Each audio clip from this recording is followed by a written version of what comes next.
Here we go. Hello, hi, welcome back to She's a Phoenix with Natasha Lynn. I'm your host. I am so excited to be here to be chatting with you. We're on week 4. This feels so good to me. Like, I am so excited for the buildup of everything that I have planned for this podcast and the outreach and the collaborations. And there's just so many things that I've been writing down and really looking at and planning to see what I can do, how far I can take this, and how quickly I can get there, because I am an instant gratification girl. It's a bad thing, but it's the truth. I'm working really hard on it. I know the value in putting in the work and seeing the results come to fruition over time. But I still, I get so excited that I just want it to be right now. But then I think, am I truly prepared for the podcast to be there right now? And I'm not. So, until then, I'm just going to keep grinding my gears, and I'm going to keep showing up and sharing with you guys. And yeah, so if you haven't listened before, welcome to She's a Phoenix, a story about me rising from the ashes. But it's much more than just that. We talk about a lot of different things, and we will continue to talk about a lot of different things. There's not really an off-limit topic to this podcast. It's kind of wherever life is taking me, and whatever things I feel like need to be addressed. So I am the outspoken one, and we are going to chat about that. So recently there's been a lot of pushback that I've been getting on social media. I tend to build reels that go viral, and obviously when that happens there is a ton of support, but there is also criticism that comes with that. And I build reels around different topics that I feel like need to have more awareness brought to them. And the main one right now is, it's my fucking story too. It's your story too. It's my story. It's your story. When you love an addict, when you're raised by an addict, when you're married to an addict, it's your fucking story too. And it's not the same version as theirs. I mean, how could it be the same version? That's just wild to me. But it's your story. And a lot of people are so bothered by you sharing your story. So recently it's been a lot of... I'm so used to this now. Like, my first time going, as the internet world will say, viral for a reel, it was an accident. I had no... I mean, obviously I share reels to engage and build community, but I really wasn't planning on going viral. And then it happened, and I was like, oh shit, I need shit. This is bad. And I'm not, because the first time that it happens, Facebook will update you every 10,000 views, and it was going up fast. It was so I'm getting my phone just being blown up, and I don't even I had to just get out of Facebook because it was so much. But it slows down after the first one. Even if you go viral again, it doesn't go as crazy, which is really nice. But so the viral video that I have going on right now is about a trending sound, actually, that really just bugs me. And it's about, it says, if only you love me like you love getting high. And it's a lot of people putting their loved ones on blast, which is fine if this is your story. If this is how you want your journey and your story to go, that you're putting your loved ones on blast for addiction and blaming them saying that they don't love you, or they don't love their kids, or they don't love their family, and that they love the high more. And in my case, in my perspective, and in my research, and in the many years of studying and truly researching and interviewing and listening, I do not believe that that is at all the case of an active addict, and an addict that's still in active addiction. And so I used the trending sound, and I shared pictures of my dad, and I talked about, like, it wasn't that he didn't love me. He loved me so much. And I said he just thought that he could love me and drugs the same. And I realized that by doing that, I kind of took away from the point I was trying to make. Because there at no point do I think that my dad actually loved drugs. I think the evil inside of him tried to convince him that he did. But, you know, that high, that feeling, that need, it was so strong. You know, it felt in some ways comparable to the love that he had for me, which was intense and insane. And I know how much my dad loved me. You could tell me all day long that he didn't. If he loved me, that he would have stopped using, and I'm sorry, but that's bullshit. You can't tell me that my dad didn't love me because he used drugs. And if you believe that your addict in your life doesn't love you because they use drugs, I'm sorry to tell you this, but it's not the truth. It doesn't matter what the fuck they've done to you. It truly doesn't. It is such a self-reflection wound that you cannot make it about you. You are a casualty in the process that they go through of being addicted. It has nothing to do with you. You just simply are a casualty to it, to being there, to being in the surroundings of what they have going on, to being in their world. And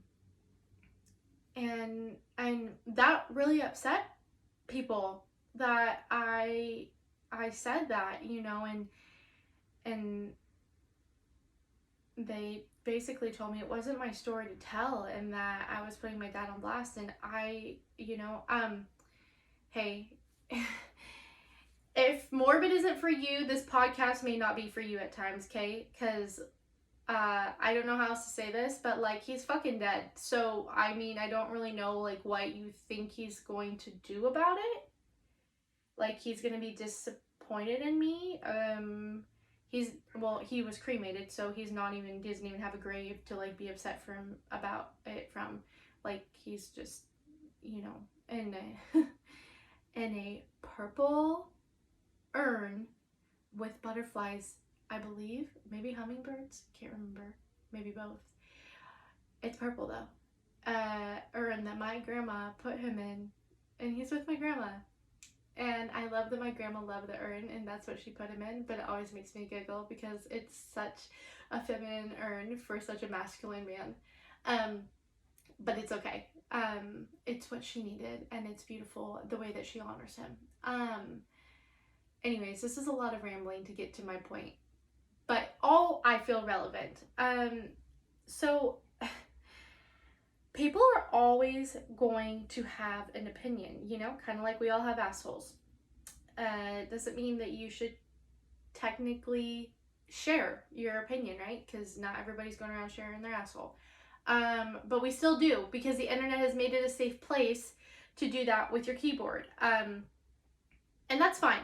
I know what scrutiny, and I know what kind of stuff that I'm putting myself out there for when I share. And I'm okay with doing that, because if I share my story, and it's my fucking story to share, and it helps one addict, or one child of an addict, or one wife, or one husband, or one mom, or one dad, or one whatever that has an addict in their life, then I'm doing my fucking job, and I'm making a difference. And there's no way that you're gonna tell me that what I'm doing is insignificant and I shouldn't do it, because I just don't believe that. I know it needs to be heard. You know how it needs to be heard? From the hundreds and the thousands of comments that I get from people telling me that they need to hear this and that it hits home, and sharing their story, sharing their recovery, sharing their loss, sharing their struggle of watching their parent or their brother or their mom or their dad. You know, it's just, it's worth it.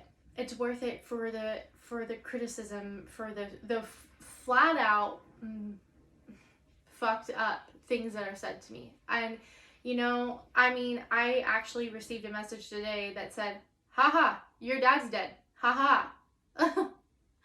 and you know, so many grieving people could have been so incredibly hurt by that.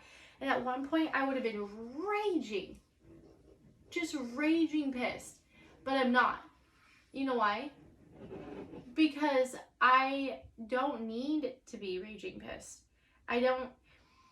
If that's what this guy needed to do to move through his day, which I just can't even imagine what this person's like as a person, when that's like they message a random person on the internet to tell me that my dad's dead, as if I didn't. Thank you. I had no idea. This is new info to me. My dad is dead. Haha. Aha. I didn't know that. Yeah, so I just, like, I laughed, and that's the morbid part of me, and I sent it to my brother, and he was on the phone with me, and then he laughed, and he said, what the fuck? And I said, I know, but, like, what do you do? What do you do? Do you just take the time to message somebody back and say, like, oh, thanks, you know, or whatever, you know, chew them out? I don't know. That's what happens when you share your story, but it's still my story to share. I was born into a life with a dad who already struggled with addiction. I never, ever, as a child, even got the choice to not have a dad who was an addict, because before I was born, he was one. And it wasn't like he was living on the streets homeless. It was what was socially acceptable at parties and other things at first, but he was very much an addict, and he was born into an addict bloodline. It runs on both sides of my family, very strongly, you know, so it's not surprising to me that that was just the life that he lived. And in many ways, I think that he grew up as much as he could, and he tried as much as he could to be the best dad that he could, especially in the beginning. But, you know, he was an addict, and he had a struggle, like, he had a not a great childhood. He had a crappy childhood. He moved around a lot. My grandma was an alcoholic, and I can't even tell you, I think she went to treatment 13 times. Gosh, it could be more than that.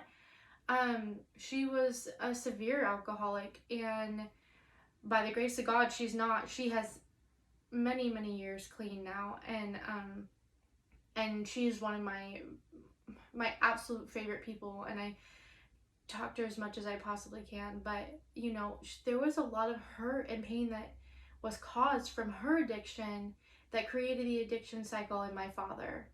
And being from him, being his child, and from the very beginning, that being the big part of his life was partying and using drugs and any way that he can, and, you know, over the top. And there was a lot of things that we're pretty aware that he was an addict from the get-go. But that's my story. Like, I wasn't, you know, it's the same story as if I said, oh, well, you know, my dad was, when I was born, we were born into the royal family, like, or, you know, I just had like a white collar, blue collar family. Like, you know, everybody has their story, and it comes from where they came from their parents. And when you're growing up, I don't know how your story and your journey could be anything less or more than, less than at least who your parents were, how they raised you. I mean, that's where you got your core values and your beliefs until you turned a certain age and decided that you didn't fucking believe or trust or want any of those things, or unless you decided that those were all great things that you wanted to continue to have in your life.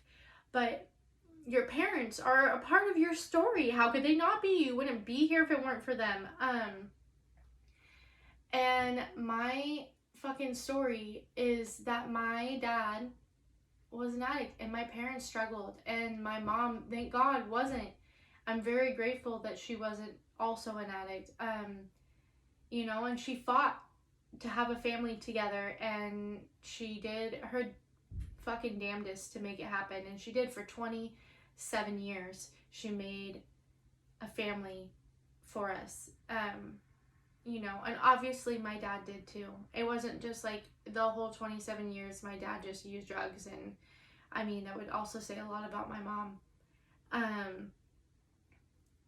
You know, they were two very broken young kids when they had me, and so they grew up while they raised me in many ways, and I don't know how else you could say it, but like, you need to understand that, like, if you marry an addict, if you know, it doesn't matter if you have an addict in your life and they are a big part of your life, they are a part of your story. It is your story too. It's affected you, it's affected your journey, and it's okay to speak about it, even when people don't want you to, even when people tell you it's not your space. Fuck them, they're wrong. It is your space. And if that makes them uncomfortable, but maybe they should take a look in the mirror, because they've done some things that have affected people outside of themselves. And that isn't to shame any addict, because I believe that there are many addicts that are crying out for help, and the system and the world has failed them. And we unintentionally have failed them as well, not understanding that the options that are provided are actually not, a lot of them are not the best options to help an addict to truly get clean and change their life. But watching my dad run through addiction my entire life, and go from using to staying clean, to using to staying clean, to being home to not being home, to he wasn't allowed to get high at the house, so he would leave for several days, and then he'd come back, and then sometimes he'd leave for a week, and then he'd come back, and then he'd be gone for a couple days, and then it'd be good for 6 months, and then he'd be gone again, and you want to tell me that that didn't have any effect on my fucking story? The only thing that I know to be true from that was that I was prepared to always be disappointed, to feel abandonment. There was a lot of things that had changed inside my brain, in the way that I viewed myself, the way that I viewed love, the way that I viewed marriage, the way that I viewed parenting. It is my story. That's why I'm telling it.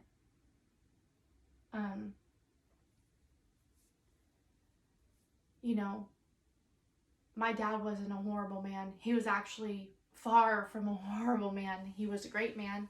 He helped a lot of people, especially in the rooms of addiction. You know, but him being an addict is a part of my story. Him getting clean, that's a part of my story too. Excuse me. You know, I sat and listened to my parents fight all the time when I was a kid. And I'd watch my dad leave, and I'd watch my mom beg him not to. And we'd cycle through. And I remember being in the car looking for my dad when I was a little kid. And I remember when I got old enough for my mom to leave me with my brother to go look for my dad. And I remember being removed from the house because it didn't feel like it was safe because of my dad. And I remember coming home and trying to make everything normal for my dad. And All of this was my life. It was my story being written, not even with my consent. It was just what it was. I didn't get a choice for a long time. I was a child. But this is my story. My mom enabled an addict and didn't realize she was. She was very codependent. And my dad was a very struggling, hard-headed man who was an addict. But he wasn't just an addict. There's so much more to him than that. And there's so much more to my story than just being raised by an addict and a codependent mom. And you know, that's probably a story that many, many, many, many of us have. But this is my version, my story that I get to share, because not all of us share it. Not all of us feel safe to share it. And why I share it is so that they can feel safe, so that they can find their fucking footing, so that you know that you're not alone. It's our story to share. If you had an addict in your life, you have a story to share. And it is okay. You do not get to be shamed into not sharing it, because poor them. And then once again, I still don't mean that rudely. I just mean this is my motherfucking story. And I get to tell it how I see it was fit in my life. How I get to tell it however I want to. You know, growing up with a dad that was in and out was really hard. And at first, you don't really realize it because you're little and you don't understand a lot. And then after a while, when you get bigger, you start to realize that it's not really necessarily normal, but it's normal to you and it feels really familiar because it's been your entire life. And then you start noticing that other kids have their dads all the time in their life, and their mom and dad get along really well, and that their house is a lot different than your house, and the conversations that happen in their house are a lot different than the ones that you have in your house. And you notice that things aren't like other people around you. And then you get really, really alone at a very young age. I felt alone a lot. We were not allowed to talk about it. I did anyways, because I didn't listen to those rules very well. My mom and dad would tell us, basically it was like we were picture perfect, baby. Like you wouldn't know it. We looked like that perfect family, you know, poster family, just the family that is like, oh my god, your parents are amazing and they love each other so much and you guys are great kids. And I'm like, you have no fucking clue. I've been kicked out of school 3 times in the last 3 months.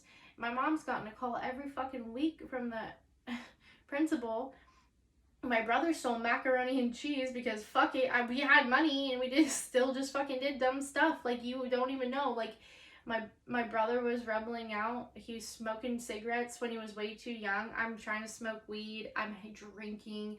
I'm doing all kinds of shit that I didn't need to be doing. You know, anything that I can to get attention, and anything that I can to try to cope with what the fuck was happening that I just didn't understand, you know. And at that time, why my love and me weren't enough for my daddy to stay home. So yeah, it is my story.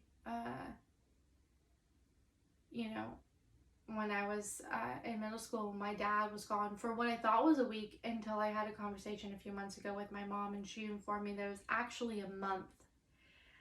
But most of it takes a certain trigger. Something will have to trigger me for me to have the floodgates open of memories from elementary and middle and a lot of high school.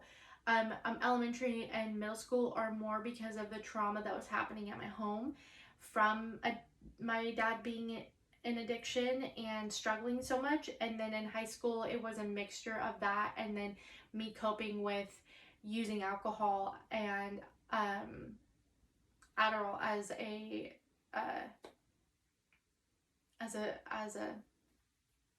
why can't I think? As a crutch to, and you know, as a numbness, so I didn't have to think about it or feel it or anything. I just I just turned into a party kid. But do you think that I would have been as subjected to being a party kid had I not been raised in the home that I had been raised in? Probably not. It doesn't mean that it doesn't happen, because it happens all the time. You know, they all have the saying about the preacher's daughter, which is not always true, but you know what I'm saying. And there's a lot of kids who grew up in fucking rougher, way more insane environments than I did, and came out on fucking top. Okay. It took me a hot minute to get there, to get where I'm at now. Because there was trauma. The trauma affected me differently than it affected other people. And that's the other thing, is that like my trauma, my story, my grief, like it's gonna be different even if we had the same exact scenario go down. Like my body and your body are going to handle it differently, are going to process it differently. Like you can't tell me that it'll be the same. It just doesn't. It doesn't work that way. How I cope and how you cope are different. But you know, I just like I'm gonna repeat it 1,000,000 times. You need to understand that it is okay. It is okay to share your story, because it's your fucking story. And one day I plan to sit down and do a podcast where I really like go in depth on so much more about my story. I'm kind of giving you some bits and pieces to understand like how this truly affected me and why it is my story, which is weird because I don't really need to be proving it to anyone. But I'm sharing it because I want people to understand like that no, I didn't use drugs with my dad. My dad didn't use drugs around me. There were parts of my life where my dad was clean and doing really good, and we went to church when, you know, for a period of time, and we did lots of different things. But that this was still like these things happen. This is my story. This, and it's okay to feel this way and to talk about it. And you don't need to feel like you had to have such traumatic events happen. And I fucking did. They weren't from my dad, but they were probably from the lack of parenting occasionally. Not parenting, but the lack of awareness that my parents had because of the addiction problem. So I had bad shit happen to me when I was young from family and other people. And they weren't really aware at all, actually, until I told them at a much older age. But you know, I'd like to think that if they had been able to be more aware of what, you know, the situations and the places and things that I was put in, that they saw as safe or not, you know. And I don't blame them for that. I don't blame them for not realizing that it wasn't a safe scenario, even though bad shit happened to me. But it is part of my story, and it is part of, you know, what happens when you're raised in a home where addiction runs the house. I wish that I could say, oh no, I had no part in my story, you know, and I'm completely fine, and I'm working on getting there now. But my dad's struggle was my struggle too. When I was pregnant with my son, I brought him his get well bag, is what we called it. You know, I dropped it off at the hotel. I paid the extra night at the hotel. And this isn't like some shove at my mom. Like, my mom was just fucking done, and I didn't know how to be done because that was my dad, and I loved him, and I'd do anything for him, even if it enabled the shit out of him. For the longest time, because I just didn't realize how bad I was enabling it. All I knew was that he was my dad, and I fucking loved him, and I loved him. And I knew he loved me. I knew how much he loved me. So I did a lot of things, you know, and I don't know how many of us can walk around and say, yeah, well, when my dad was, you know, super fucking high, I was bringing him his, you know, stuff to make sure that he was okay, and trying to talk to him, and paying for his room, you know, at a hotel, and not being afraid, or not being, you know, angry or overwhelmed, just being like, this is just part of my story. This is just a part of who I am. Like, I would never have neglected my dad, and sometimes I feel like I failed him in the end. Even though I know I didn't, but it feels that way. But you know, like, I would have done anything for him, and that is my story. I'm a daddy's girl. I don't know how else to put it. But it's okay if addiction is part of your story and you're not an addict. It's, if you have the addict in your life, it's normal. People are going to tell you that it's not. People are going to tell you that you need to shut up about it. People are going to tell you it's not your fucking place. People are going to tell you that you're too judgy or too one-sided, or that you are enabling them or doing whatever you're doing. And, you know, people are always going to have a fucking opinion about something they don't have the right to have a motherfucking opinion about. And that's just the truth. It ain't your fucking journey. It's mine. It's my story. It's my fucking journey. If you don't like it, you don't have to listen. You don't have to follow. You don't have to do any of it. You don't have to connect with me. I didn't ask you to. I'm not forcing this on you. And anybody that acts like that, it makes it feel like that is, like, you are doing them so wrong, so dirty, or, you know, by talking about their addiction, you are embarrassing them. You know, maybe they are embarrassed, but it's not your fault. It's their actions that are embarrassing to them. That you would even be able to talk about these things, or say that these things have happened about them. That, you know, they can't hide it behind the addiction. But it's your story. And we need people to stand up and share outside. And we need all of the addicts to stand up and share their story, and share their testimony. It's how we empower each other. That's how we get stronger. That's how more people find their way to being clean, to find their way out of addiction. But there are other people that were hurt and are hurting and struggling from that addiction.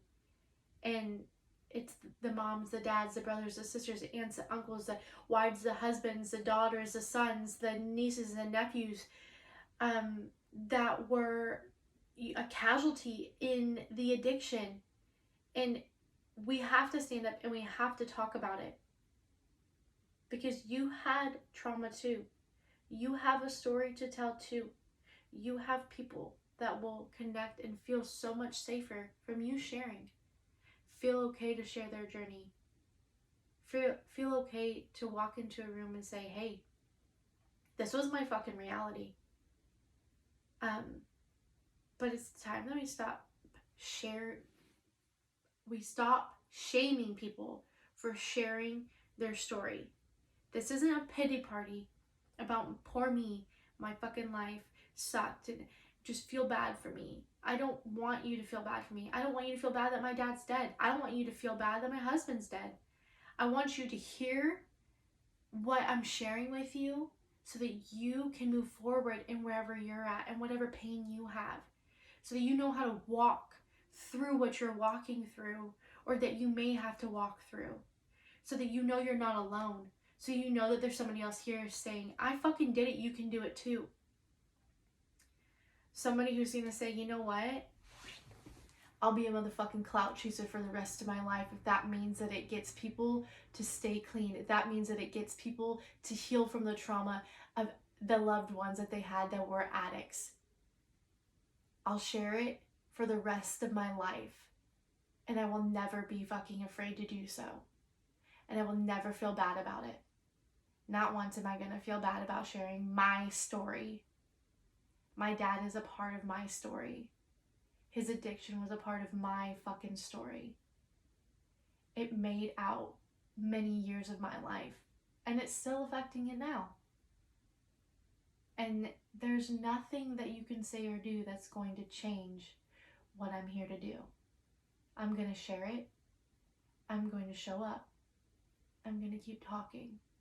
I'm going to pray that I get to help heal thousands of people, because that's what I need to do. It's my fucking purpose. So you need to understand that your story is yours. Nobody can tell you any different. And it's okay. It's okay to have a story that people just don't like. And people are going to say things to you, especially if you share it on the internet. That's just how it works. People think that they get to just say anything they want to. And you know, it truly is. They are right. You're sharing on a public forum. So they can tell you they don't agree, that it's not, you know, it's not an appropriate place to share. Okay, Linda, calm down. Sorry if there's any Lindas listening to this. There's no intentional like pun at you. But you know what I mean. Like, this is your fucking story. And I'm so tired of, there's, you know, people saying that you can't share it. Please don't go around and pity party yourself so people feel fucking bad for you, because that's not what I'm saying. There's a huge difference in a pity party versus you sharing your story. You don't need anybody to feel bad for you. I don't need anybody to feel bad for me. You know, I had a crazy childhood. Would I wish for it to be any fucking different? No. Because then I wouldn't be here. I wouldn't be doing this. I wouldn't be sharing. I wouldn't be building all the things that I'm building. I wouldn't be the woman that I am. I mean, if it meant that my dad never had to struggle with addiction, obviously I would choose to have it different. But, you know, if I could choose my parents, or I get to choose these parents who by the grace of God never had to struggle with addiction, I'd pick my parents every fucking time. I'd pick my story. I'm grateful for it. Even the really shitty parts, like the part where my dad died, you know? And one day we'll talk about that day, and we'll talk about the day before, and the week before, and the months before. And we'll be really honest about it, because I'm sure that there's listeners that really want to know. I live in a small town, you know, people talk and they can't help it, and that's just part of the world and how things work. But one day you'll get the story. And I think you'll be rather disappointed to find out that so many of the things that so many people have shared and said about the situation that went down on the day that my dad died, and why in all of those things, you're gonna be disappointed, because the rumors were bullshit. But that's for a different time, you know. And the day and the idea and the moment that my dad committed suicide, that was my story too. That was my fucking story too. It wasn't just his. And this isn't like once again, this isn't like oh my God, look at me, my dad killed himself. This is me saying like, hey, you know what the craziest thing about it was that day? And the idea of my dad dying and committing suicide, or anything to do with drugs and him dying, is that I used to think growing up as a kid, and like when I got older into my teenage years, and I sat in rooms, in NA rooms, Narcotics Anonymous rooms, and I listened to people talk, and I listened to people struggle with uppers and downers, and it seemed like a lot more people who used downers were the ones who who seemed to OD, and who seemed to die more. I mean, you didn't really hear about a whole lot of. I'm using uppers and downers because I don't want to trigger anybody.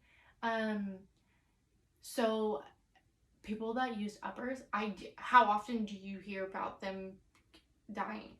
Not often. Not from an overdose like that.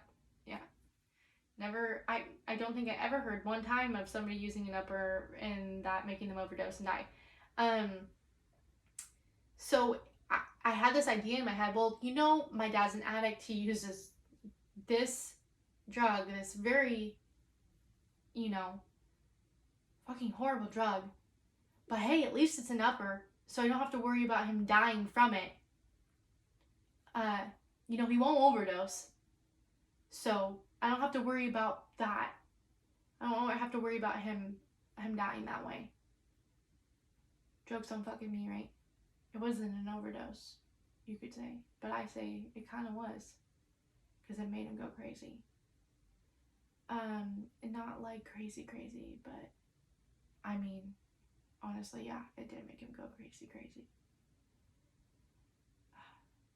It breaks my heart when I think about it. I wish I could have saved him. Sorry guys. Such a side note, not needed. Once again, don't feel fucking bad for me. This is just part of my story, We all have regret about the ones that we lose, what we could have done different, what we should have done, how we could have changed things. If we would have just, it doesn't really fucking matter, right? Because that story, that chapter is done. There's no more writing to me and my dad having adventures together, It's just over. Now all I can do is reflect and talk about what we did have and what I'm doing with what I had and how I'm moving forward with it, because it's my fucking story too, and mine's still being written. Anyways, I just felt like I really, really needed to share that. So that is it. I'm out. No. But really, that's what I wanted to share with you guys.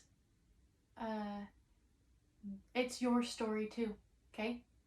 Don't ever let anybody try to take that from you. It's your story too. Share it if you feel the call on your heart to share it. Heal from it how you feel you need to heal from it, please, in a healthy manner. Talk about it. Be honest, be open. Set boundaries. Protect yourself. Analyze your story so that you can grow from it. But don't ever let anybody tell you that it's not your story to share, because it fucking is. Okay? I love you guys. Thank you for listening. Thank you for following me. If you're not following me, follow me. My name is Natasha Lynn on Facebook, Natasha Lynn _official on not TikTok, Instagram. She's the Phoenix podcast on YouTube, where you can watch me sit awkwardly on a couch and talk into the mic. If you would rather watch me than just listen to me, and She's the Phoenix is obviously streaming on all platforms, because that's where you've got to be listening to it, probably on Spotify or Apple, because that's typically where we go, but I am on many more places than just that. So anyways, thank you guys for being here. Thank you guys for taking this journey with me. Thank you for listening to me ramble. I hope that all I do is continue to get better. The podcast gets better. The podcast gets bigger. I figure out a different way to sit so it's not so awkward. I need to move the camera. Anyways, you can't see that. Obviously, if you're listening to this on audio. But anyways, I love you guys. Share your fucking story, okay? Okay. I'm out.